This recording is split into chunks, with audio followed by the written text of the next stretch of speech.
মাল আমানত হয়, জমি জায়গা আমানত হয়, ধন সম্পদ আমানত হয়। ঠিক ওই রকম মসজিদের টাকা হলো আমানত, মাদ্রাসার টাকা হলো আমানত, ক্লাবের টাকাও আমানত হয়।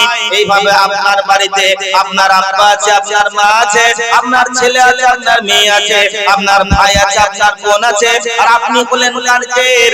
এই লোকগুলা সব আপনার কাছে আমানত। তাদের খাবার, তাদের ওষুধ, তাদের চিকিৎসা, তাদের পোশাক, তাদের থাকার জায়গা সব কিছু আপনাকে ব্যবস্থা করতে হবে। আমানতের খেয়ানতি করা যাবে না। তারপর আপনি হসপিটালে যান, হসপিটালের বিছানায় যে রোগীগুলো শুয়ে রয়েছে, ওই রোগীগুলো ডাক্তারের কাছে আমানত। যেমন করে চিকিৎসা করা দরকার, তাদেরকে যেমন করে ওষুধ দেওয়া দরকার, তাদেরকে যেমন করে সেবা দেওয়া দরকার, তাদেরকে ওইভাবে করতে হবে। তাহলে ডাক্তারের কাছে ওই রোগীগুলো হলো আমানত। আমানতের খেয়ানতি করা যাবে না।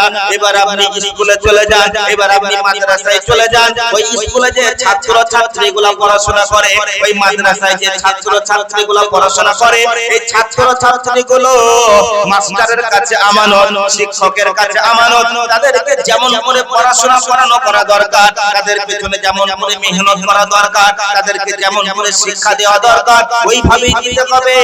আমানতের খেয়ানতি করা যাবে না। আবার আপনি বলেন রোডের টাকা হলো আমানত, সরকার যে